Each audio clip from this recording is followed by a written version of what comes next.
अध्याय 14 के प्रश्नावली 1 का दूसरा प्रश्न है, नीचे की सूची में कुछ अभिगृहित प्रमेय एवं परिभाषाएं दी गई हैं, इन्हें ध्यान से पढ़े कह रहा है। तो कुछ कथन दिए हुए हैं, ठीक है, ये पांचों कथन हैं और इन कथनों को हमें प्रश्नों में उपयोग करना है। तो चलो मैं डायरेक्ट प्रश्न आपको बताता हूँ और प्रश्नों के हल बताता हूँ और कौन सा कथन यहाँ पे यूज हो रहा है उसको भी मैं आपको बताऊंगा, ठीक है। चलो देखते हैं पहला प्रश्न। तो देखो यहाँ पे आपको दिखाई दे रहा होगा पहला प्रश्न, ठीक है। पहला प्रश्न क्या है, त्रिभुज आर एस टी और त्रिभुज एक्स वाई जेड में आर एस बराबर एक्स वाई, एस टी बराबर वाई जेड और टी आर बराबर जेड एक्स है। जैसे यहाँ कथन 4 के आधार पर हम निष्कर्ष निकाल सकते हैं कि त्रिभुज आर एस टी बराबर त्रिभुज एक्स वाई जेड, ठीक है। जैसा कहा है वैसा करते हैं और कथन 4 के आधार पर बनाते हैं। कथन 4 ही कहना क्या चाहता है, कथन 4 कहना चाहता है, चलो मैं लास्ट में बताऊंगा, पहले मैं आपको समझा देता हूं। यहाँ पे दो त्रिभुजों का जिक्र किया है ना, तो दो त्रिभुज बना लेते हैं इस तरीके से। ये रहा हमारा दो त्रिभुज, ठीक। आर एस टी नाम देते हैं इसको, एक्स वाई, और ये रहा जेड नाम देते हैं, ठीक है। अब जो कहा है वो देख लेते हैं प्रश्न में। तो प्रश्न में देखो आर एस बराबर क्या है, एक्स वाई है ना। तो आर एस बराबर एक्स वाई, तो देखो आर एस और ये एक्स वाई, ये दोनों एक दूसरे के बराबर हो रहे हैं, ठीक है। ये सिंगल डॉट दे देते हैं, ठीक है, दोनों में डबल और ये 3, इस तरीके से। आर एस सिंगल है, एक्स वाई सिंगल है, मतलब ये कहना क्या चाह रहा है कि आर एस के बराबर एक्स वाई है। तो समान समान दिखने वाला भुजा क्या हो गया, बराबर हो गया। कथन सही है, देख लो प्रश्न में जैसा कहा है, R S X Y, R S X Y, S T Y Z, S T Y Z और टी आर जेड एक्स बराबर है, बिल्कुल बराबर है। तो इसका मतलब क्या है, इसका मतलब ये है कि ये कथन 4 को क्या कर रहा है, सिद्ध कर रहा है, ठीक है। कथन 4 को ये क्या कर रहा है, सिद्ध कर रहा है, ठीक है। कथन 4 को ये सिद्ध कर रहा है। और कथन 4 क्या है, देखो कथन 4 यहाँ पे लागू हो रहा है। तो आपको ये कथन लिखना है ना, कथन 4 से मत लिखना, पूरा कथन आपको लिखना है। तो मैं यहाँ पे पूरा कथन लिख देता हूँ, ठीक है। क्या था कथन 4, तो दो त्रिभुज, कथन 4 है दो, हाँ, त्रिभुजों में यदि एक त्रिभुज, दो त्रिभुजों में यदि एक त्रिभुज की भुजा,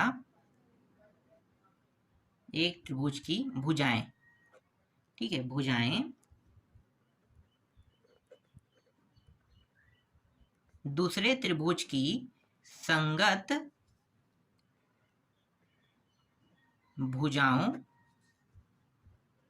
के बराबर है, तो पहली दोनों, एक सेकंड, पहली दोनों कहाँ से आ गया, संगत भुजाओं के बराबर है तो दोनों, तो यहाँ पे लिखेंगे तो दोनों त्रिभुज, ठीक है। ये कथन 4 जो है ये मैं पूरा लिख रहा हूं। तो दोनों त्रिभुज क्या होंगे, सर्वांग सम, सर्वांग सम होते हैं, ठीक है। ये कथन 4 है। तो कथन 4 को मैंने पूरा का पूरा यहाँ पे लिख दिया, ठीक है। समझ में आया। अब मैं आपको थोड़ा सा समझा देता हूँ जो मैंने लिखा है वो है क्या। देखो ये भुजा और ये भुजा दोनों एक दूसरे के क्या है, बराबर है, ठीक है। ये भुजा और ये भुजा भी एक दूसरे के इसके बराबर है, ये भुजा और ये भुजा एक दूसरे के बराबर है। तो भुजा अगर बराबर हो, दोनों त्रिभुज के भुजा बराबर हो, मान लो इसको मैं दे देता हूँ 3 सेंटीमीटर, इसको भी 3, इसको 4, इसको 4, इसको 5, इसको 5, अब बराबर हुआ। ये 3 है तो ये वाला भुजा सेम भुजा 3 है, संगत भुजा, ठीक है। ये वाला भुजा जैसा है वैसा ही इसके संगत भुजा ये भी बराबर है। ये वाला भुजा जितना है उतना ही ये वाला भी भुजा बराबर है ना। तो तीनों भुजाएं अगर संगत हो तो इसका मतलब होता है कि बनने वाले दोनों त्रिभुज क्या होंगे, सर्वांगसम होंगे। क्या होंगे, सर्वांगसम। तो यहाँ पे मैं बता देता हूं कि त्रिभुज आर एस टी बराबर, और इस तरीके से निशान लगाना, ये समरूप का है, ठीक है, और नीचे में बराबर का निशान लगाना, और ये तीनों, ये एक और ये दोनों बराबर के निशान के साथ क्या बन गया, सर्वांगसम हो गया। तो त्रिभुज आर एस टी त्रिभुज एक्स वाई जेड के क्या है, सर्वांग सम है। इस तरीके से कथन 4 को भी लिखना है और ये बताना भी है, ठीक है, तभी आपका पूरा उत्तर माना जाएगा। अगर आपने अधूरा लिखा और कथन 4 से कह दिया तो कथन 4 का मतलब जांचने वाला नहीं जानता है, इसलिए कथन 4 को आपको लिखना पड़ेगा, ठीक है। चलो दूसरा प्रश्न देखते हैं अब। और मैंने शुरू में आप लोगों को कथन दिखाया था ना, वही कथन है और कोई दूसरा नहीं है। दूसरा प्रश्न, ए बी अपान 2 बराबर ए सी, ठीक है, इसको हल कर लेते हैं। तो इसको थोड़ा सा और हल करते हैं, तो ये ए बी इसी साइड में रखते हैं, 2 को उस साइड में ले जाते हैं, तो 2AC हो जाएगा, ठीक है। इसका मतलब क्या है, इसका मतलब यहाँ पे कौन सा कथन लागू हो रहा है, या इसे हम क्या कह सकते हैं, ए बी बड़ा है किससे, AC से, 2 को हटा दो ना, तो क्या होगा, ए बी बड़ा हो जाएगा, क्योंकि ए बी के एक हिस्से, ठीक है, इसके एक हिस्से, और AC के 2 हिस्से, तो 2 हिस्सा बड़ा है कि एक हिस्सा बड़ा है, एक हिस्सा है ना, एक हिस्से से 2 हिस्से करना, समझो ये एक लकीर है, ठीक है, और ये A हो गया, ये B हो गया, और यहाँ पे बिंदु C मैंने दे दिया, ठीक है। तो A से C, C से B, तो A B का मैंने 2 हिस्से बना दिया, ठीक है, 2 हिस्से कर दिया। तो A B बड़ा है कि AC बड़ा है, बताओ, A B बड़ा है ना, तो A B बड़ा है किससे, AC से। तो यहाँ पे कौन सा कथन लागू होगा, तो यहाँ पे कथन लागू होगा, कथन 1 लागू होगा, ठीक है। कथन 1 क्या है, कथन 1 है पूर्ण हिस्से से बड़ा होता है, ये कथन लागू होगा, ठीक है, पूर्ण हिस्से से बड़ा होता है। तो देख सकते हो कथन 1 के माध्यम से मैंने आपको पूरा समझा के बता दिया, ठीक है। चलो तीसरा देखते हैं। तीसरा प्रश्न क्या है, L बराबर K+5/2 और 2M बराबर K+5 है, जहां K, L और M बिलोंग करता है R से, इस तरीके से, ठीक है। ये 5वां प्रश्न है। तो यहाँ पे मैं L और M को ले लेता हूँ ना, तो ये L हल करते हैं, L के मान क्या है, K+5/2, और M का मान क्या है, मतलब 2M का मान क्या है, 2M का मान है K+5, ठीक है, इस तरीके से। तो ये जैसा वैसा रहने देते हैं, L बराबर K+5 और ये 2, और ये जो 2M है इसमें M को वहीं पे रहने देते हैं और 2 को इस साइड ले आते हैं, तो 2 इस साइड आके क्या हो जाएगा, नीचे में, ठीक है। अब देखो L का मान भी K+5/2, M का मान भी K+5/2, तो इसका मतलब क्या है कि L के बराबर M है, बिल्कुल L के बराबर क्या प्राप्त हो रहा है, M प्राप्त हो रहा है। तो इसमें कौन सा कथन लागू होगा, तो कथन 5 लागू होगा, ठीक है, कथन 5। पहले कथन 5 को मैं लिख लेता हूं ना। कथन 5 है, यदि कोई दो वस्तुएं क्रमशः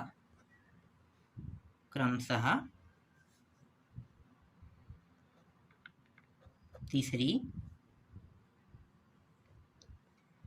वस्तु के बराबर है, तो पहली दोनों वस्तुएं एक दूसरे के बराबर होती है, होती है। ठीक है, देखो कथन जो कह रहा है वो इसमें पूरा लागू हुआ है। कैसे, देखो यदि कोई दो वस्तु क्रमशः तीसरी वस्तु के बराबर है तो पहली दोनों वस्तुएं एक दूसरे के बराबर होता है। देख लो, पहले क्या था, L बराबर ये मान था और 2M बराबर ये मान था। ठीक है, तो ये पहली वस्तु हो गया, दूसरी वस्तु हो गया। जब इसे हमने हल किया तो हमें तीसरी वस्तु प्राप्त हुआ। देखो M बराबर क्या प्राप्त हुई, ये तो L और M क्या हो गया, डायरेक्ट दोनों बराबर हो गए। तो ये कथन जो 5 है ये क्या होगा, यहाँ पे लागू होगा। समझ में आया? चलो आगे देखते हैं। इसके बाद नेक्स्ट प्रश्न है चौथा प्रश्न। ठीक है, चौथा प्रश्न क्या है, तो चौथा प्रश्न है त्रिभुज DEF में DE बराबर नहीं है किसके, EF के, और EF बराबर नहीं है FD के। ठीक है, तो ये हमें देखना है। चलो मैं आपको थोड़ा सा समझाता हूँ। ठीक है, ये मैंने बनाया एक त्रिभुज, इसका माप 3 है, इसका माप 4 है, इसका माप 5 है। तो तीनों का माप क्या है, अलग अलग है। इसका मतलब क्या है कि ये DEF, तो DE देख लो बराबर नहीं होगा किसका, EF का। ठीक है, दोनों बराबर नहीं है। और EF के बराबर तो ये जो FD है ये होगा ही नहीं, क्योंकि इसका भी माप अलग है। तो देखो तीनों का माप अलग अलग है, तो ये इस प्रकार से सिद्ध हुआ, बिल्कुल सिद्ध हो गया। मैंने सिद्ध करके बता दिया कि ये तीनों का माप क्या है, अलग अलग। इसका मतलब क्या है, तीनों का माप अगर अलग अलग हो ना तो उस त्रिभुज को हम क्या कहते हैं, विषम बाहु त्रिभुज कहते हैं। तो ये जो DEF क्या है, एक विषम बाहु त्रिभुज है। ठीक है, तो इसमें कथन कौन सा लागू होगा, विषम बाहु वाला कथन ही लागू होगा ना। तो विषम बाहु वाला कथन क्या है, कथन 2 है। कथन 2 जो है वो विषम बाहु कथन है। देखो मैं आपको बस लिख देता हूँ। ठीक है, उसे याद कर लेना, करने की जरूरत नहीं है, थोड़ा सा देख लेना। ठीक है, यदि किसी त्रिभुज की, और हाँ ऐसे प्रश्न अगर आते हैं तो कथन जरूर दिया रहेगा। ठीक है, तो उसी कथनों को क्या करना है, आपको बताना है कि कथन 1, कथन 2, कथन 3, तो उस तरीके से आप बता सकते हैं। ठीक है, तो कथन जो 2 है वह यदि किसी त्रिभुज की तीनों भुजाओं की माप अलग अलग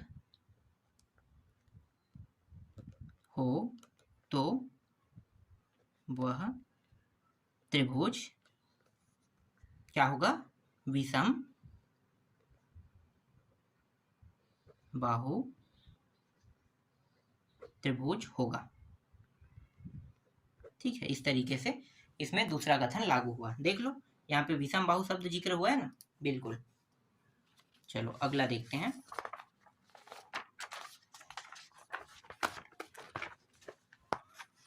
और ये अंतिम प्रश्न है, पांचवा प्रश्न।